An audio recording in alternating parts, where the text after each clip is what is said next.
quinto foro ya, José María Salaverry, entre el Pilar, el Colegio del Pilar y las provincias, y nuevamente cartel de lujo. Luis Alberto de Cuenca, buenas tardes. Buenas tardes. Jaime Siles, buenas tardes. Y nuestro Javier Cortés. Javier, buenas tardes. Y nuestro Pablo. Cuatro pilaristas. Jaime y Luis Alberto tienen varias cosas en común. Son grandes poetas, escritores, investigadores, humanistas. Y amigos. Yo he tenido hoy la inmensa suerte de comer con ellos y con Javier y me hubiera gustado que hubieran podido ustedes, o vosotros, si me permitís, que usted asistir a algunas de sus reflexiones, de sus anécdotas, de sus vivencias, porque ha sido una auténtica gozada.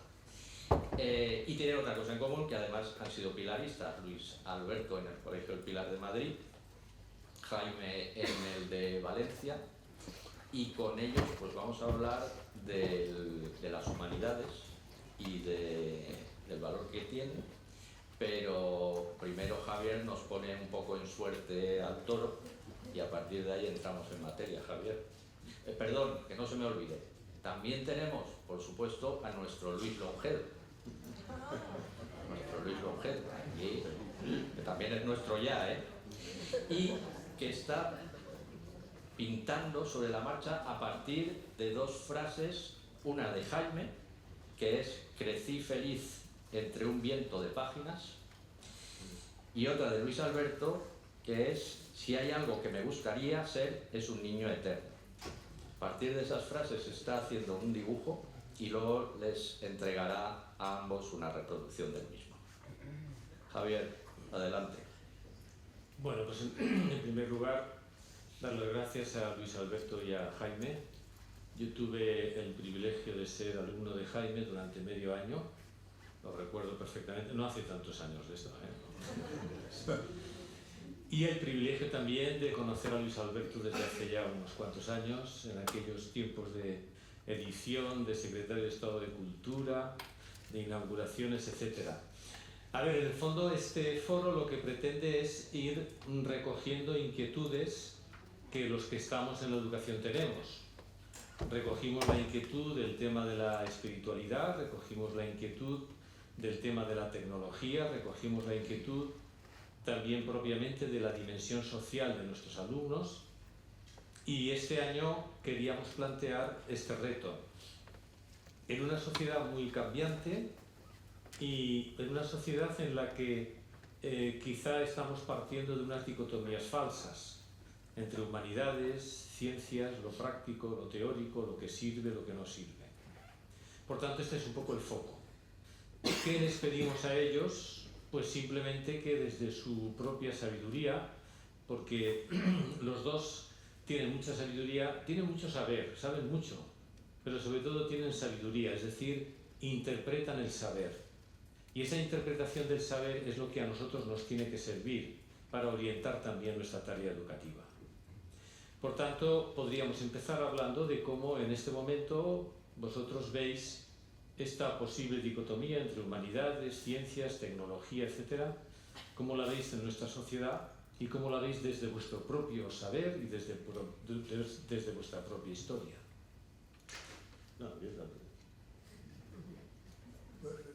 Muchísimas gracias, querido Javier. Muchísimas gracias a las provincias, al Colegio del Pilar, nuestro queridísimo Colegio del Pilar, a la Fundación Bancaja, a todos vosotros, todos que habéis venido aquí a escucharnos hablar de las humanidades y a protestar un poco porque no están suficientemente atendidas. Veo caras conocidas en el público y me alegra mucho de todos aquí. Pues yo creo que esa dicotomía es un poco falsa, en cierto modo. Yo creo que la cultura es una. No hay ciencias ni letras, sino realmente, por ejemplo, la literatura, lo que practicamos Jaime y yo, no como oficio principal, porque nos hubiéramos limitado solo a merendar todos los días, pues la literatura es transversal a todas las demás disciplinas, ¿no? De modo que las humanidades deberían ser también transversales y ocupar a todo el mundo. La gente debería estudiar matemáticas y latín y física y química y griego a la vez. Tendría que restringirse, digamos, el número de asignaturas inmenso que hay en los planos de estudio para limitarse a lo más importante que son el meollo de la cuestión. Y que todo el mundo supiera quién es Shakespeare y también supiera quién es Maxwell, por ejemplo, cualquier otro científico ilustre, ¿no? En ese sentido, yo creo que habría que modificar nuestra manera de ver el currículum académico en el sentido de darle más protagonismo a las disciplinas centrales, nucleares, hablábamos de la comida, y a ver qué nos dice Jaime. Sí, estoy de acuerdo contigo. Bueno, agradezco mucho al colegio y además me emociona, debo decirlo, que se llame José María Salaverry, que fue director del colegio cuando yo era estudiante de bachillerato y además fue mi primer director espiritual. Que Salaverry para mí es un nombre mágico y mítico a la vez. Opino, como con Luis Alberto, estoy completamente de acuerdo en lo que ha dicho, pero creo que hoy lo que llaman los alemanes las Geisteswissenschaften, las ciencias del espíritu, y los franceses las ciencias humanas o sociales, y nosotros las humanidades en general, están en una grave crisis, pero no por ellas, sino por la sociedad. La que está en crisis es la sociedad, no las humanidades. Y precisamente las humanidades lo que ayudan es a corregir esos fallos que el sistema tiene, porque nos permite comprender las disfunciones del sistema. Yo también creo que la enseñanza, esa división entre letras y ciencias es demasiado tajante y abrupta, pero sí estoy absolutamente de acuerdo, y lo he dicho muchas veces y he abogado por ello, que hay demasiadas asignaturas en los planes de estudio. Sobran, yo diría que más de la mitad de la oferta que los alumnos sufren. Y sería muy conveniente, por el bien del país y por las cabezas de todos, que para los de letras se exigiese latín, griego, lengua y lenguas, y para los de ciencias, matemáticas, física y química a todo pasto. Claro, eso es duro, porque hay gente que no lo puede, que va a suspender. Pero, claro, vivimos en una sociedad que no quiere que la suspenda. Pero en la vida hay fracasos. Y prepara para el fracaso. Yo recuerdo que en el colegio de Pilar había un profesor desconocido, María Luce. Yo tenía matrícula en todas las asignaturas hasta en gimnasia, y él daba francés, y a mí el francés me gustaba. Y además tenía un gran vocabulario, y he sido doctor honoris causa en las universidades francesas. Pero me puso un 5.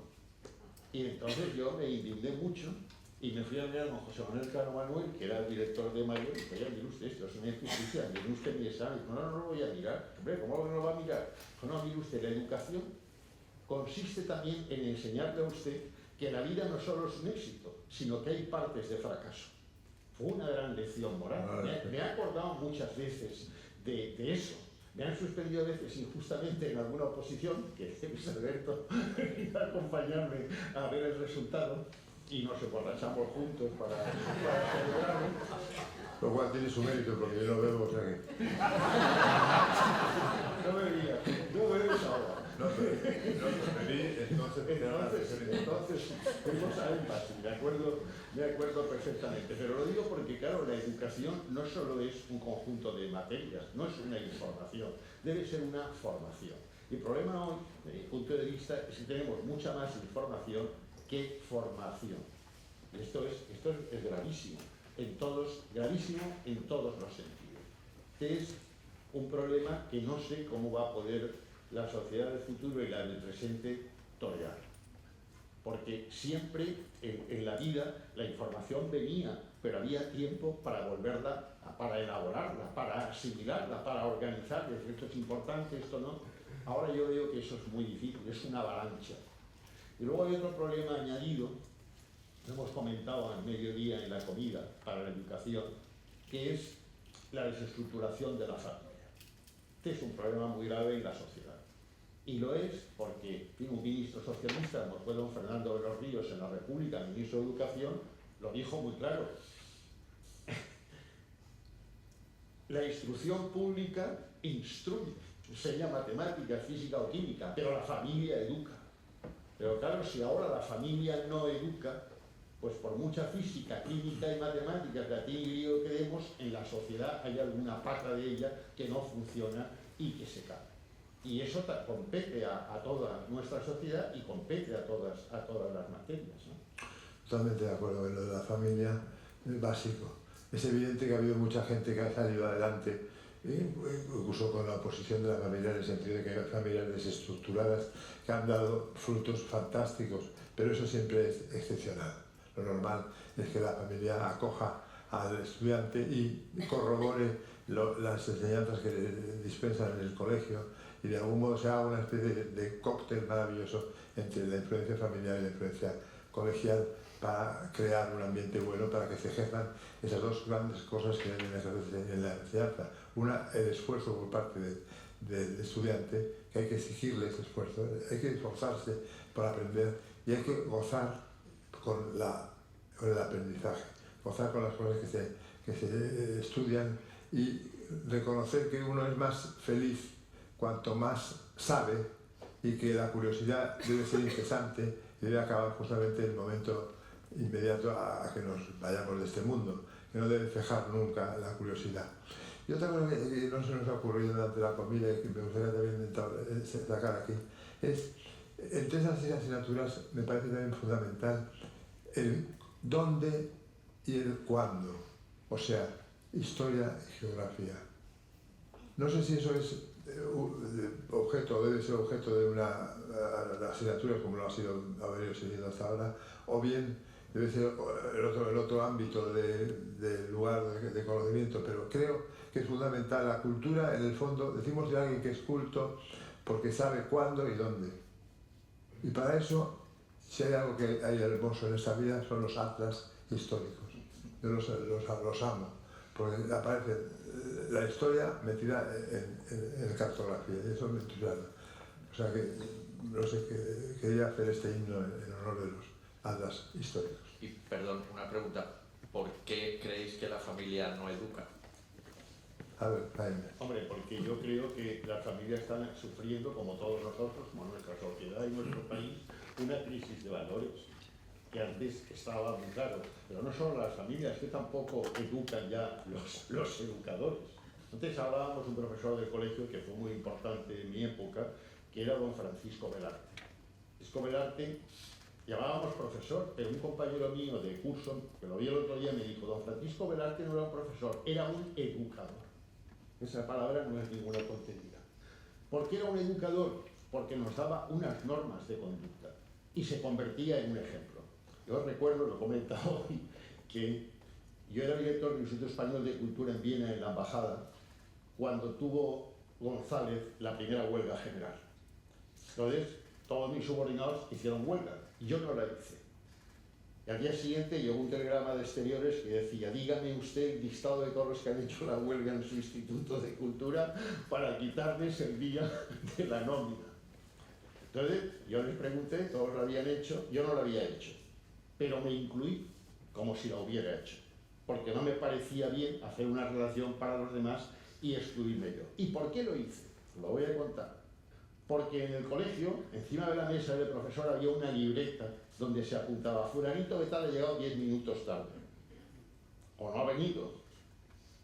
Y un día este profesor, don Francisco Velarte, que no podía aparcar, llegó 10 minutos tarde y escribió allí: Francisco Velarte, 10 minutos tarde. Eso es un ejemplo moral.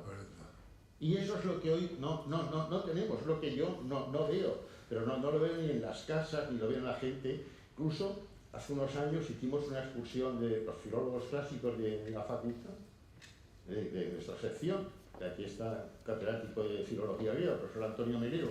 Fuimos con los alumnos, me parece que a Tarragona, y de pronto estábamos en un bar de carretera y una de nuestras alumnas increpó con muy malas formas y maneras al camarero que nos estaba asistiendo. Y yo me indigné y le dije: ¿pero qué es esto? Y dijo: está ahí cobrando y tiene. Y dije: no, está usted muy equivocada en su actitud de la vida. No estamos estudiando Grecia y Roma, pero este señor no es un esclavo, ¿no? Vamos a distinguir las cosas, ¿no?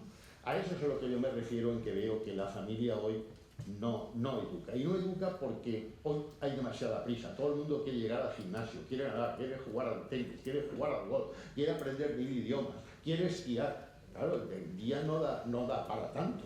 Hay que priorizar las actividades. Y claro, si no sacrificamos alguna de esas actividades no podemos hacer ninguna bien, si queremos hacerlas todas, ¿no? Entonces yo creo que esa especie de espejismo en la que vivimos todos, de que se llega a todo, de que se puede ser todo, eso es una barbaridad. Sobre todo con nuestros niños, claro, con los niños niños más jóvenes, claro, con sus hijos. Ahora quieren que después del colegio hagan no sé cuántas actividades paralelas. Las extraescolares, Este es terrorífico, pues tienen que aprender a tocar un instrumento, dos o tres. Hacer lucha libre y boxeo, claro, por ejemplo, esta chica está muy de moda. Sí, el boxeo está muy de moda, y por algo será. Y desde vuestra propia experiencia como personas que vivís inmersas en este mundo que llamamos humanidades, ¿qué es lo que un alumno que ha vivido más bien una escuela más pragmática, más utilitarista, qué es lo que se pierde? ¿Qué se pierde un alumno desde vuestro gozo, como decía antes Luis Alberto, de contacto con las humanidades, la poesía, la historia, la literatura? Pierde, para empezar, el principio de curiosidad que ha aludido muy bien Luis Alberto. Hay que tener una curiosidad, hay que querer saber. Pero ese saber cuesta un esfuerzo. No es ciencia infusa lo que sabemos. Hay que merecerlo y para eso hay que estudiarlo. Y también la moral del sacrificio ha desaparecido de la realidad. Nadie está en peligro porque puede haber una intervención atroz por parte de la inteligencia artificial, bueno, para que el esfuerzo sea mínimo todavía, para que sea más mínimo. Si la ley del mínimo esfuerzo, que en lingüística funciona, pues en la realidad no da buenos resultados, ¿no? Pero, por ejemplo, yo recuerdo con Aznar que le dije, tenéis que hacer una ley de protección de la familia. ¿Cómo de protección de la familia? Y dije, sí, la familia está perseguida. ¿Cómo está perseguida? Y dije, sí, mira, voy a poner un ejemplo. En el sexto piso hay sexto A y sexto B.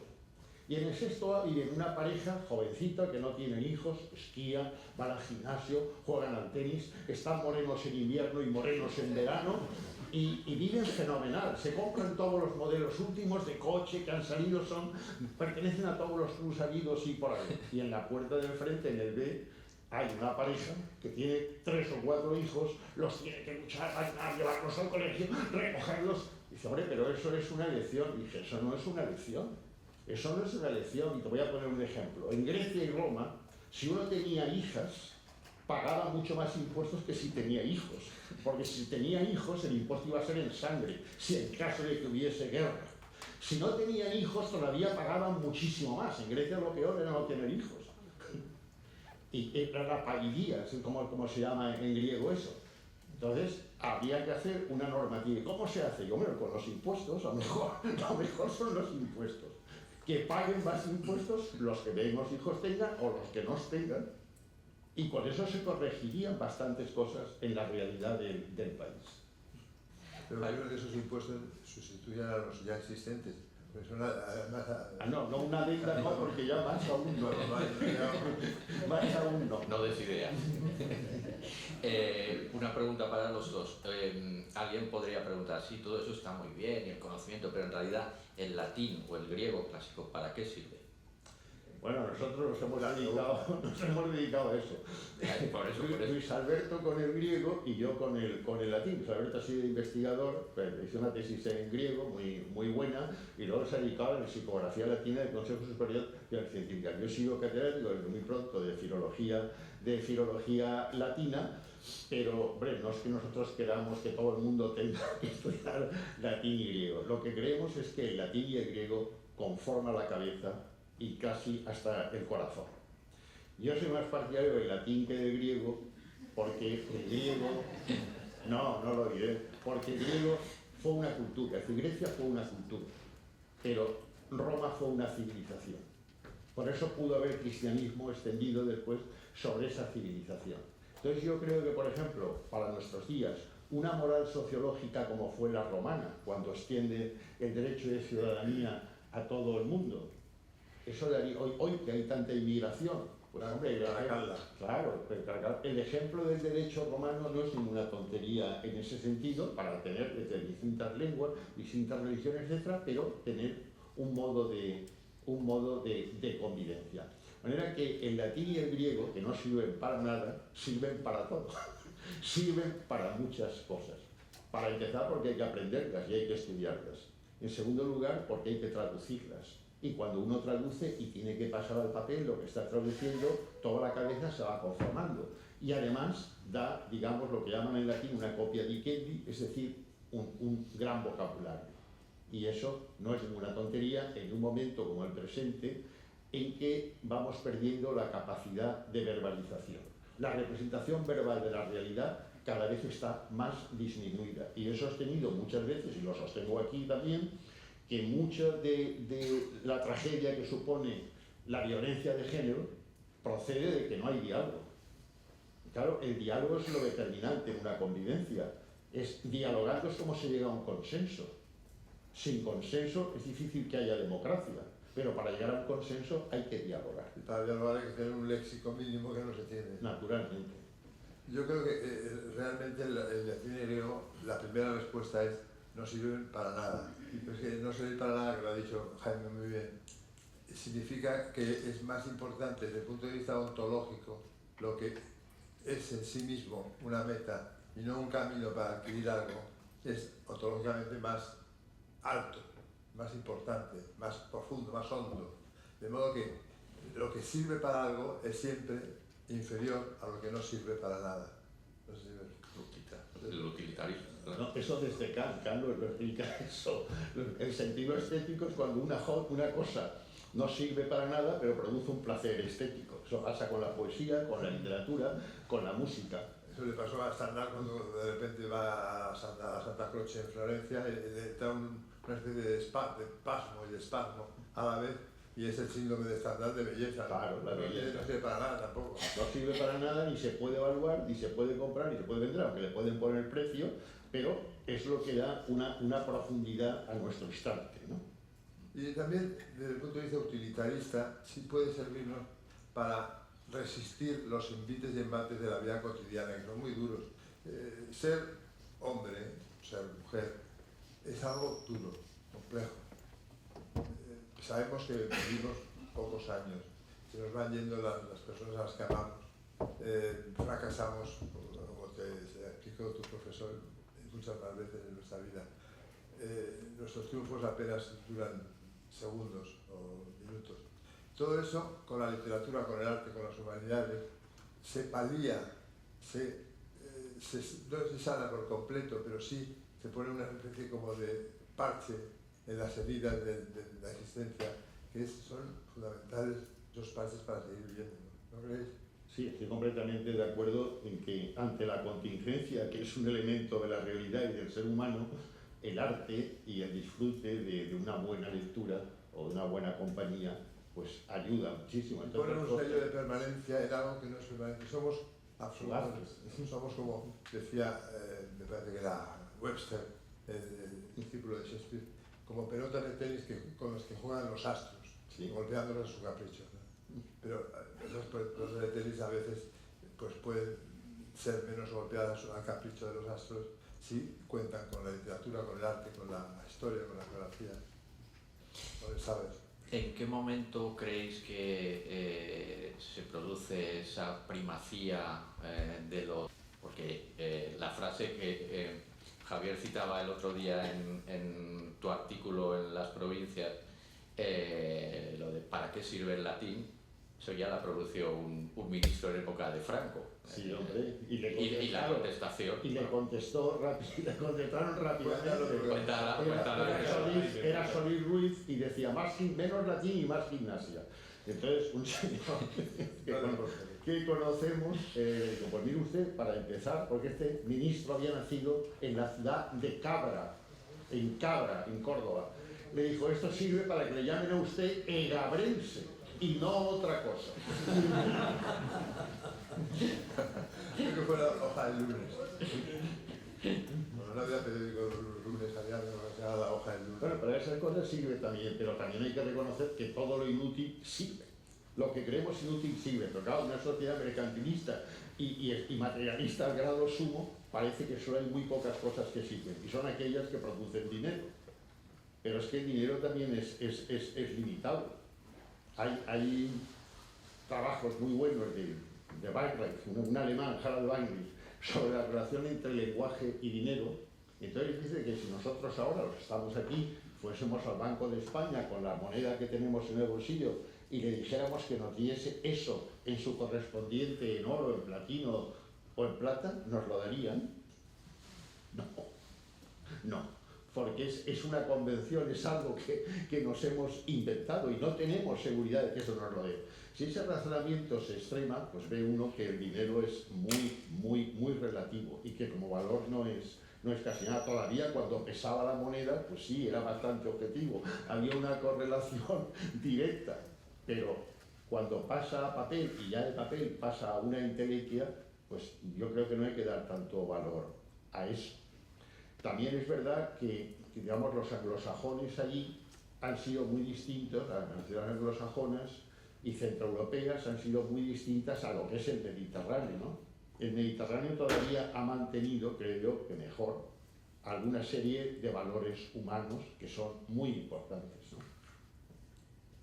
Sí, te has adelantado un poco a una pregunta que iba a hacer, y es si ese fenómeno de que no se valore suficientemente las humanidades en la educación se produce también en otros países de nuestro entorno. Sí, esto es general porque Europa está renunciando a sí misma y se ha impuesto desde hace casi 20 años seguir el modelo norteamericano, ni siquiera el inglés, el norteamericano. Y entonces, al imitar ese modelo, está renunciando Europa pues, al Estado Social de Derecho, que es una cosa que existe en Europa desde el siglo XIX, y a muchísimas otras cosas. Y eso a mí me parece realmente una barbaridad, una absoluta barbaridad. ¿Y cómo se llega a eso? Pues haciendo una cosa muy sencilla, ¿no? Que es diciendo que las humanidades no tienen prestigio social porque no tienen prestigio económico. Entonces, si no se paga la labor del profesor de literatura, de latín, de griego, de inglés o de filosofía, de historia y de geografía, eso no tiene importancia porque no cobra lo suficiente. Es una manera de pasar al mercado una cosa que no debería estar en el mercado, ¿no? Junto a eso hay una cosa curiosa en los Estados Unidos, que efectivamente ha venido cosas malas de allí, cosas buenas también. Pero hay un detalle que me consta que existe en los Estados Unidos, es que los licenciados y doctores en clásicas, en Grecia, en Roma, aunque no encuentren trabajo como profesores de griego y latín, sí encuentran trabajo a lo mejor en la General Motors o sí, bueno, y en Alemania. Porque la gente cree, con razón, que el cerebro de un licenciado o un doctor en filología clásica está muy ordenado, está muy bien amueblado, diríamos, ¿no? En ese sentido no le falta trabajo, no sé si seguirá siendo eso, pero a mí me aseguraron que no había paro entre la gente de clásicas en Estados Unidos. Pero también los japoneses han incluido el latín y el griego para sus ejecutivos, por esto que tú dices, porque da una flexibilidad mental, da mucha flexibilidad mental. Las lenguas clásicas flexibilizan mucho la mente. Yo creo que sí. Pero como la matemática de la claro, es lo más parecido que hay a la música y a la matemática. ¿La culpa es principalmente de las leyes de educación o no solo? Hombre, yo creo que no solo, porque las leyes lo que interpretan es el deseo de la sociedad, ¿no? A veces la LOCSE, no sé si la sociedad lo deseaba tanto, con una imposición. Ya no sabemos. Pero bueno, en cualquier caso, lo que sí es cierto es que las leyes de educación apenas se ponen nunca en funcionamiento, porque llega otra legislatura y ya no se ha cumplido la anterior. Entonces, la única ley consensuada de educación es la de Moyano, que es de hace ciento y pico años. La única vez que se ha consensuado una ley de educación en España. Cuando la cultura de educación debería de ser consensuada siempre. Siempre. Pero sobre esa, que ha seguido de estructura hasta hoy, de columna vertebral, han ido poniendo parches, haciendo correcciones, todos los regímenes que ha habido desde entonces, desde mediados del siglo XIX hasta hoy. Pero los políticos han sido incapaces de crear todos juntos, decir, bueno, a ver, ¿qué necesita nuestra nación? ¿Cómo debe ser la educación de un ciudadano español? ¿Qué materias deben ser? ¿Cuánto? Esos son incapaces de ponerse a solucionar. No, y lo que no se puede tolerar, por ejemplo, es que se entienda que una asignatura es conservadora y otra progresista. Bueno, eso ya es un disparate. Una locura, Pero más disparate aún es que los niños, los jóvenes, sean conejillos de indias. A ver qué pasa. Porque en los institutos hay unos profesores, no sé si son profesores o no, les llaman orientadores. Y yo les llamo los desorientadores, porque les llega un alumno y quiere hacer, y dice, no haga usted eso porque ahí no se va a ganar dinero, va a tener usted trabajo, tal. Son desorientadores claros. Y luego están los pedagogos, que claro, también son enemigos de las materias, porque quieren enseñar disciplinas sin contenido. No se puede enseñar nada que no tenga un contenido. Hasta tal punto de que, por ejemplo, ahora existe una cosa que no se comprende por qué puede existir, que son las cátedras de didáctica de la literatura, didáctica de la matemática. Lo sé. Ahora, enseñar matemáticas no hay que enseñar matemáticas. No, hay que enseñar matemáticas, no a enseñar matemáticas. Pero esto creen que enseñar matemáticas libera de enseñar matemáticas. Claro, entonces es un chiste. Yo he tenido mucha discusión y siempre saco el texto ese griego que tú conoces de contra los pedagogos. Desde la antigüedad clásica esta es una discusión antigua, ¿no? Es que los pedagogos son los mismos que hacen las leyes a un partido de otro, no los mismos. Sí, pero nosotros acuérdate que venimos de unos profesores, que eso pasaba más en Madrid que en Salamanca, pero también pasaba que eran unos probos funcionarios y había huelga cuando estaba prohibida la huelga. Y entonces yo he visto a alguno que no vamos a dar clase, decíamos los alumnos, porque hay huelga. Bueno, ustedes no dan clase, pero yo soy un funcionario, a mí me paga el contribuyente, yo tengo que dar la clase. Pero ¿cómo va a dar la clase si no hay alumnos? Entraba, cogía la tiza, tema 27, todo tema 27 en la pizarra para sí mismo, porque moralmente creía que tenía que cumplir con la función encomendada por el contribuyente. Claro, sí, eran gente, había que reconocer el valor que tenía. Javier ataca por el flanco izquierdo. No, decía antes Luis Alberto un tema que hemos comentado también en la comida que me parece muy importante, y es, aparte de las ganas de saber, el gozo del descubrimiento y del saber. Quizá ahí podemos tener una clave también de conexión de nuestros alumnos con las humanidades, que no tengamos que competir ni didácticamente, ni siquiera metodológicamente con otras cosas, sino enfocar. Lo que ocurre es que para encontrar el punto en el que algo tiene que hacer gozar a un alumno hay que saber mucho, ¿no? Bueno, y hay que partir de que también el alumno esté dispuesto a gozar. Si no, por muy buen profesor que tú quieras y mucho que sepas, si el caldo de cultivo del alumno no tiene ya ese principio de curiosidad, es difícil. Pero despertarlo sí es posible. Sí es posible, pero lo más complicado es que puede ser que el profesor sea el que no sienta placer por lo que está haciendo. Eso es lo más grave. Eso pasa hoy mucho. Pasa demasiado. Incluso en materias que se supone que son vocacionales.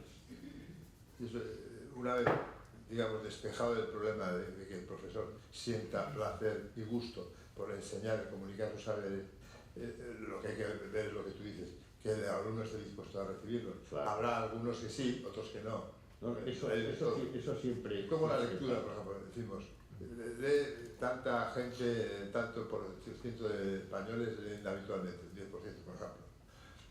Evidentemente es deseable que aumente ese porcentaje, pero también es decir, hay que reconocer que hay gente que a lo mejor no le gusta leer. Claro, ¿no? Yo lo que a lo mejor le hace poner un cuchillo en la garganta, ¿no? Sí, pero fíjate también que, ya que hablamos del mercantilismo y todo esto, nosotros en la Facultad de Filología en Valencia impartimos materias y asignaturas prácticamente gratis. La lingüística indoeuropea, o el cita, o las lenguas itálicas primitivas, o el micénico. Y yo le digo a los alumnos, oye, si usted tuviera que cursar esto en Estados Unidos, su familia se empeñaría hasta las cejas para que pudiera usted tener esta educación que el Estado nuestro, el Estado español, le brinda. Y usted no coge la oportunidad. O sea, usted tiene esa materia que puede elegir y pasa de ella porque es difícil.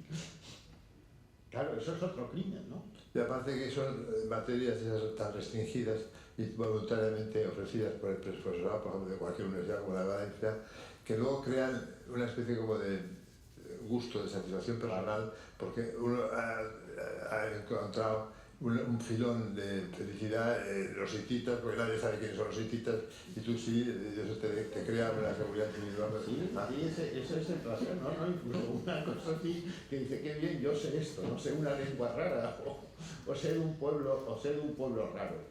Pero hoy ese no es el caso. Hoy uno explica algo y no le pregunta, no dice, qué bien lo ha explicado usted, o cuánta bibliografía nos ha dado, o dice, esto entra en el examen. La pregunta es práctica. Esto entra en el examen. Incluso te llegan a decir a veces, como lo hemos comentado en la comida, es que yo no me gusta lo que me está usted explicando, me tiene sin cuidado la historia de la literatura. Eso te lo contaba hoy. Una alumna de nuestra universidad y de nuestra especialidad, que la suspendió siempre las asignaturas, me gusta compartirlas para que haya más objetividad en la nota.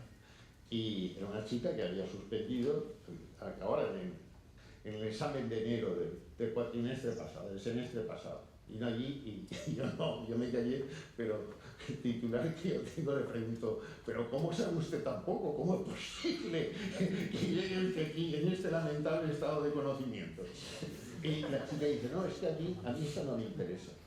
Que vamos a ver, ¿a usted no le interesa esta materia, este autor? Dice, no, la carrera. Dice, hombre, entonces, ¿qué hace usted aquí matriculada en filología clásica, que es una carrera vocacional? Podría usted hacer derecho, cualquier otra que tiene más salidas que esta. Pero no, es que a mí no me interesa nada. Entonces, claro, se ve ahí que tan injusto es que por no tener medios económicos no se puede estudiar, como que obliguen a alguien a estudiar, porque posiblemente en su casa le habían dicho, te matriculas en lo que sea. Y la pobre había visto ahí filología clásica y se había matriculado, ¿no? ¿Le ha seguido la trayectoria esa? No. Pues si es ahora ministra o algo así. Eso es lo que nos planteábamos allí cuando se fue, pensamos, pronto será senadora o diputada. Es que, por ejemplo, la formación profesional, que es un campo interesantísimo, nunca la apoyaremos lo suficiente, porque mucha gente no tiene por qué valer para ser ingeniero de caminos, pero sí puede ser perfectamente. Qué sé yo, pues un electricista maravilloso, ¿no? Y ganar más dinero también. La pregunta puede ser un poco incómoda, pero es necesaria a partir de lo que estáis hablando y en tu caso, de tu experiencia docente. ¿Los universitarios son hoy peores, están peor preparados, tienen menos interés que los de antes? Yo diría que son distintos. Yo creo que en nuestra época, quien estudiaba una materia tan rara como esta nuestra, pues era absolutamente vocacional y no le importaba meterle todas las horas de todas las tardes del año en el estudio de lo que estaba haciendo y tal.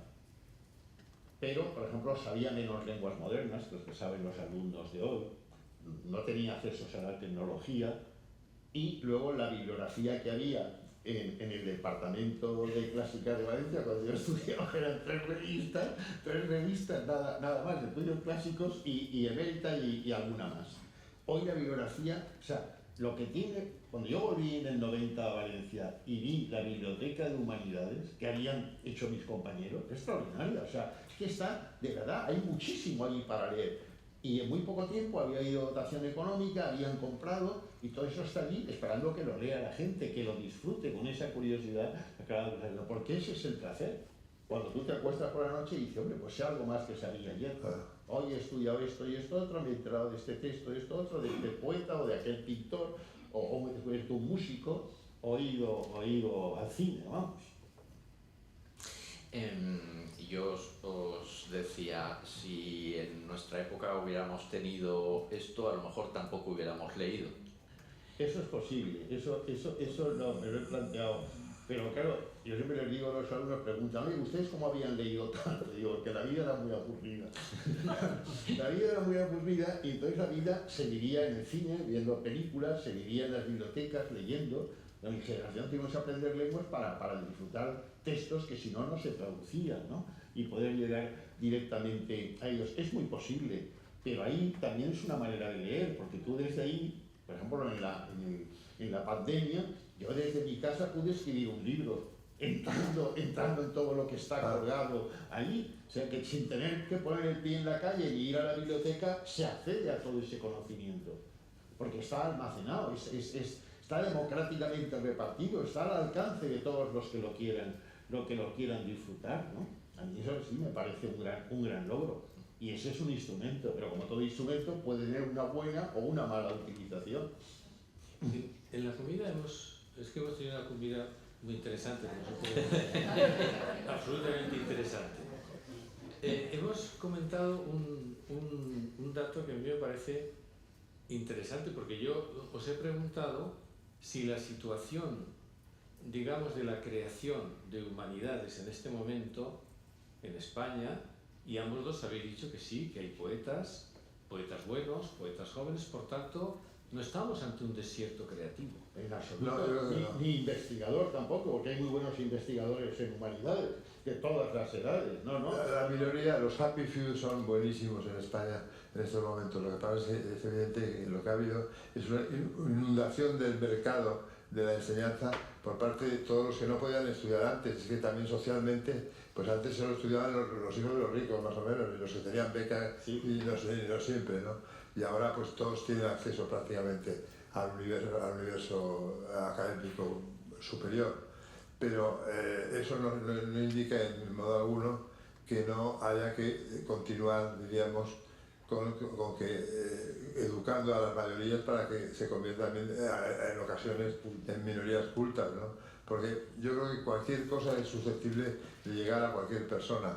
El problema es que cada persona necesita un ámbito de gustos determinado. Puede sentirse a gusto con el sánscrito, o puede sentirse a gusto con los hititas, o simplemente con las asignaturas lectivas normales, ¿no? Pero hay que buscar, digamos, una amplitud de conocimiento por parte de la gente, que yo creo que consiste en valorar el esfuerzo. Y otro concepto que no hemos manejado, que creo que se está ahora desprestigiando, que es una vergüenza, que es el concepto de la excelencia. No todos somos iguales, somos distintos todos. Unos podemos valer mucho para una determinada materia y otros para otra no valen nada. Entonces, hay que suspender a la gente si no sabe, no pasa nada. Y hay que valorar a las personas que tienen un currículum brillante, porque esos van a dar también, digamos, honor y gloria a la patria, ¿no? Y hay que contar con ello.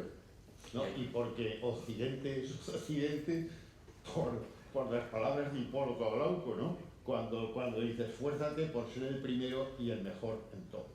Y si de repente no hay primero ni mejor. Esté donde esté, de Occidente esté donde esté. No estamos en un continente donde no tengamos un médico que nos ayude, donde nos asalten la calle, no. Vivimos en un confort, en una especie de burbuja maravillosa, gracias a que algunos se han ido exigiendo a sí mismos, esforzándose y sacrificándose por el bien de todos nosotros, ¿no? Y hay que valorar la tarea de esas gentes. O sea, el igualitarismo consiste en igualdad ante la ley. Esa es la única igualdad que existe. Pero todos somos diferentes. Entonces, en este caso, no estamos ante una sequía productiva ni investigadora. No, en absoluto. No. Y por otra parte, vuestra vida y vuestro testimonio y vuestra creatividad manifiesta que todo esto que llamamos humanidades, le hace poesía, literatura, historia, siguen teniendo la capacidad de llegar a conectar con las personas. Entonces, quizá la pregunta es qué estamos haciendo en el sistema educativo, porque si no tenemos sequía creativa y tenemos todo el acervo cultural de la historia de la humanidad y no conseguimos que eso conecte con el corazón de nuestros alumnos, también la pregunta es ¿por qué vosotros, qué contexto tuvisteis para que os llegara tanto el gozo del encuentro con las humanidades?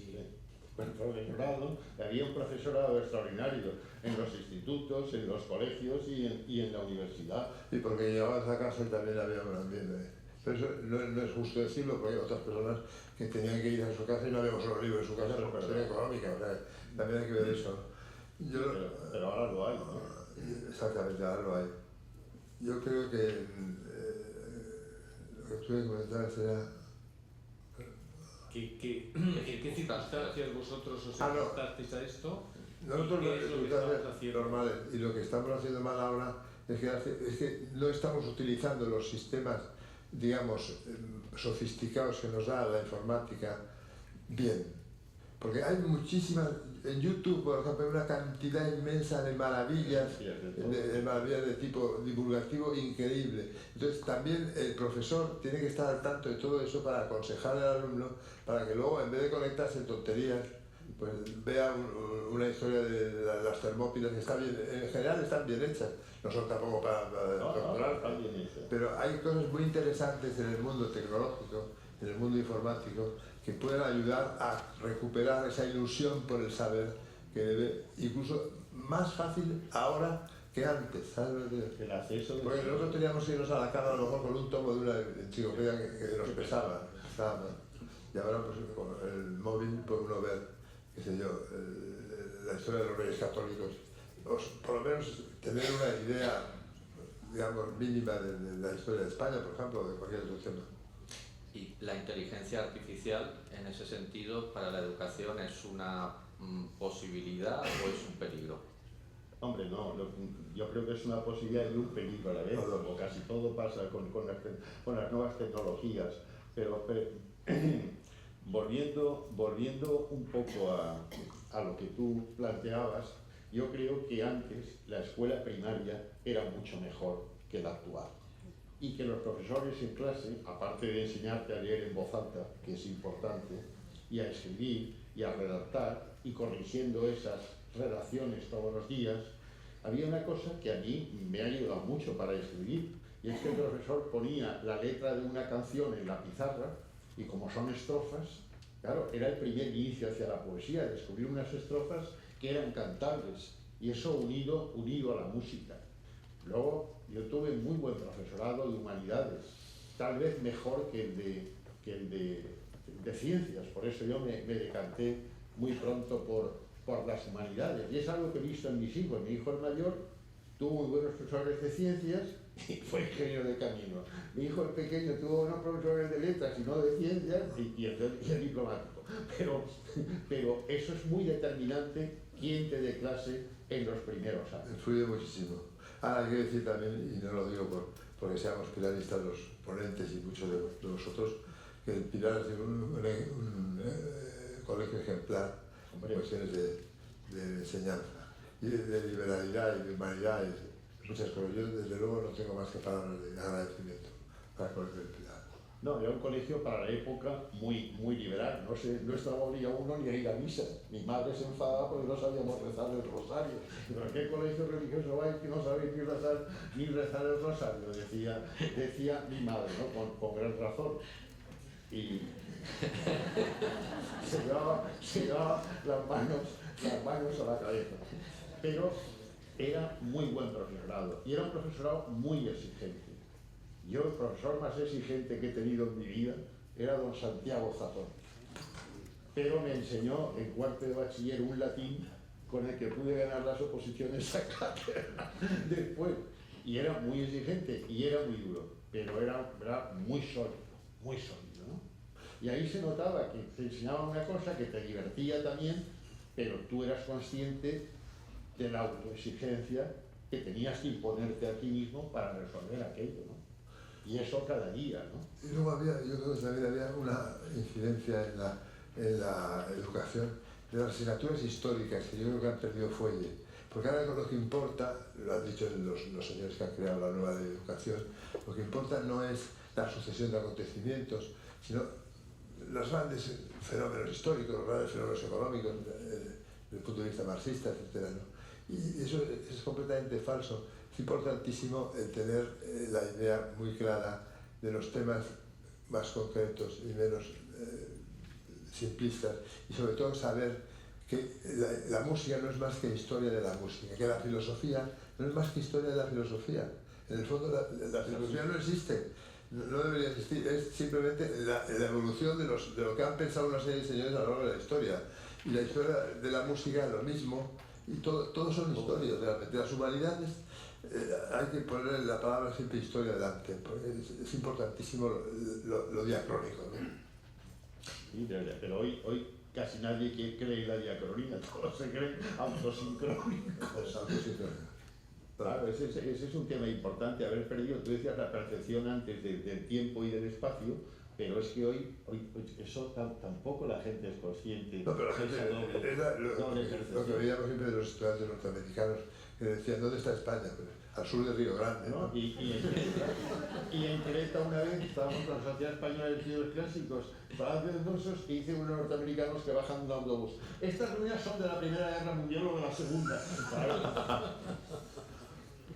Es que probablemente la educación norteamericana en ese sentido ha sido muy tremenda, porque no ha informado de lo más evidente, que el planeta tampoco es tan grande. Es muy fácil saber dónde están las masas de tierra y dónde están los océanos, etc., ¿no? Y dónde están, insisto, las batallas. Las batallas están prohibidas ahora ya de la enseñanza, no se dice las batallas. Entonces, porque si no sabe dónde está eso, no sabe dónde estás tú. Ah, no sé dónde estás tú. Que no hay crisis creativa lo demuestra, ¿no?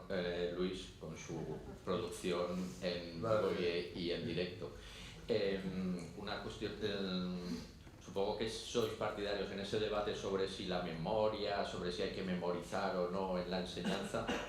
¿Cuál es vuestra postura? Yo creo que la memoria es un músculo, Cicerón lo dice muy bien, la memoria si no la ejercitas disminuye, y es cierto, es cierto. Y la memoria es acumulativa, pero también ayuda a pensar, porque si no tenemos unos datos dentro de la cabeza no los podemos interrelacionar los unos con los otros. La gente te da su memoria, inteligencia y voluntad. Claro, son las potencias. Potencia del alma. Claro. Pero además la memoria, es que no olvidemos que la madre de las musas es la memoria. Mnemósine, significa memoria. Sin memoria no hay posibilidad de crear. ¿No? Ni siquiera de tener identidad de uno mismo, porque si no te acuerdas de quién eres, pues no existes, claro. Tú nos decías que eres un optimista ontológico. Sí, yo soy optimista ontológico, debo reconocerlo. Y lo sí, pues bueno, esta materia sí, de la que estamos hablando. A mí es difícil desanimarme. Es difícil desanimarme porque yo tengo confianza en el futuro, tengo confianza en el ser humano, ¿no? Y creo que por muy mal que vayan las cosas siempre, hay quien dice siempre va a ir a peor, ¿no? Yo creo que puede ir a mejor también. Siempre habrá un justo en Sodoma o Gomorra, no sé qué. Claro, decía la Biblia. Pero no, en nuestra época es como todo, es una época difícil, es una época como todas que han vivido todos los seres humanos a lo largo de la historia, ni mejor ni peor, con unas cosas buenas y otras cosas malas. Lo que pasa es que da la impresión de que estamos en un final de época y en el comienzo de otra que no ha llegado, que si está llegando todavía no somos capaces de percibirla ni entenderla. Entonces nos fallan muchos elementos de juicio, no podemos enfrentarnos a unos hechos para los que no estamos preparados. Y yo sí que siento eso a veces. Es un poco lo que le pasó a la gente después de la Revolución Francesa, los primeros años del siglo XIX, o lo que le pasó a la gente con la invención de la imprenta, con la caída de Constantinopla, con la conquista de América en el siglo XV. Son momentos cruciales. Yo creo que estamos en uno de esos momentos, ¿no? Y entre ellos, yo creo que la creación de Internet y el mundo de la información, la sociedad de información es la que está creando una especie de inquietud en la que vivimos permanentemente. Pero eso no quiere decir que no perdamos el optimismo. Claro.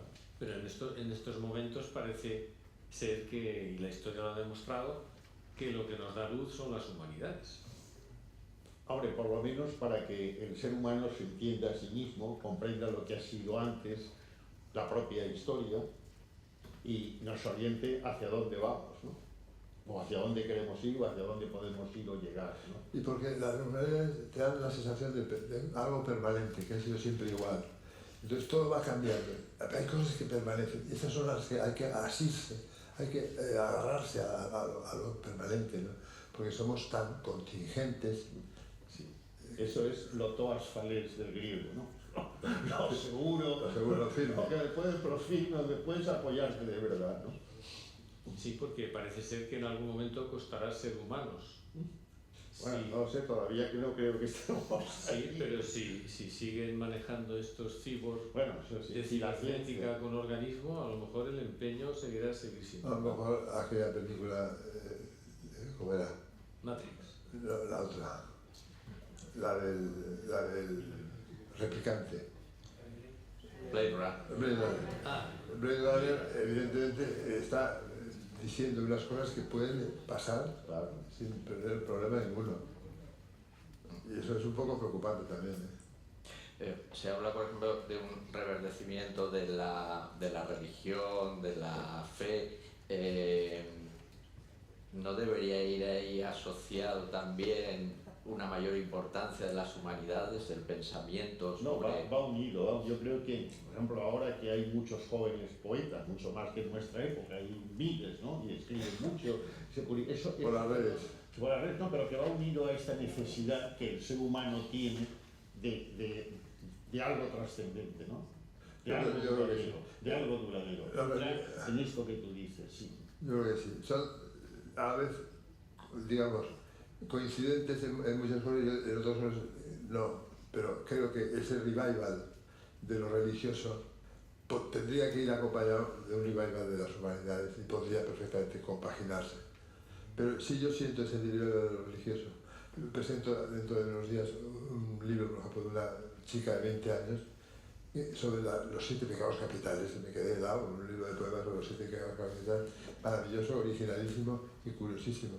O sea que hay realmente una inquietud religiosa que no han podido los materialismos con ello. Han querido arruinarlo por completo, ¿no? Bueno, incluso en España se llegó a decir aquí que España ha dejado de ser católica. Sí, Azaña, ¿no? Y Azaña metió la pata ahí. Pero le respondió Unamuno en el Congreso. Vamos a ir terminando. Javier, ¿quieres hacer un resumen? Y les damos la última palabra a los dos ponentes. A mí lo que me ha gustado mucho, tanto de la comida como de ahora, es que a pesar de que manifestáis una situación, una actitud bastante crítica con la situación actual, sin embargo hay materia, no hay sequía, hay una realidad emergente tanto en la creación de las humanidades como en su propia práctica. Por tanto, hay solución y hay horizonte, porque la materia está ahí. La materia de estos creadores que existen, estos poetas jóvenes, de toda la historia de la humanidad. Entonces, quizá el reto que tenemos delante es saber conectar eso con esta nueva sed, como decía Pablo y que Luis Alberto ha explicado, con esta nueva sed de espíritu que podemos encontrar, que no solamente tiene que ser una sed de espíritu religioso, sino una sed de espíritu humano. En el fondo, lo que vosotros comentabais también en la comida, es que cuando uno entra en el campo de las humanidades, necesita tiempo, porque es un camino, y es un camino interior. Entonces, esta realidad parece que es una necesidad emergente en el mundo actual, y tenemos en la historia de la humanidad, en vuestros mismos poemas, posibilidades de conectar esto con la situación de nuestros adolescentes, ¿no? Sí, y un elemento que, no digo que lo explique, pero que ayuda a entender lo que habéis dicho tú, Pablo, de esta vuelta, esa necesidad de un tipo de creencia, ¿no? Que está extendiéndose hoy cada vez más entre los jóvenes. En Grecia, por Esquilo, en la tragedia es religioso, o sea, hay mucho espíritu religioso de Esquilo ahora. Pero luego, según avanza la ilustración griega, lo que se llama la ilustración griega, se va perdiendo eso. Hasta que Eurípides se convierta en un con la ilustración, claro, entrando, y al final Grecia se hunde. De manera que sin espíritu es muy difícil no permanecer. Por eso lo que estamos viviendo es una crisis del espíritu. Más que de las humanidades, es una crisis del espíritu. Pues Alberto, algo para... Las humanidades lo que hacen es paliar precisamente esa crisis y dar perspectivas, no sé si a corto o a largo plazo, pero sí perspectivas de que se beneficie la sociedad de ese nuevo aliento, digamos, de trascendencia, y que salgamos del hoyo de una vez, ¿no? Pues antes de que Luis les entregue una reproducción de esta obra, yo sí que les voy a pedir, o sí que os voy a pedir un fuerte aplauso.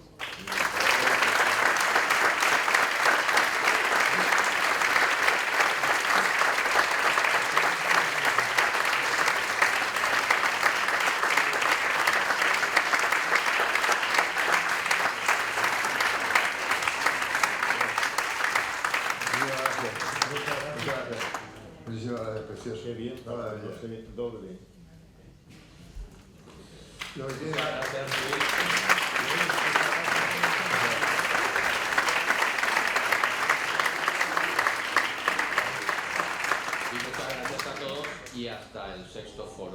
lo que tiene más mérito, voy a decir yo también una cosa, es que haya dos poetas como ponentes que no hayan asestado al público a alguna lectura de sus poemas. O sea, que tiene mucho mérito. Es mucho mérito. Muchas gracias.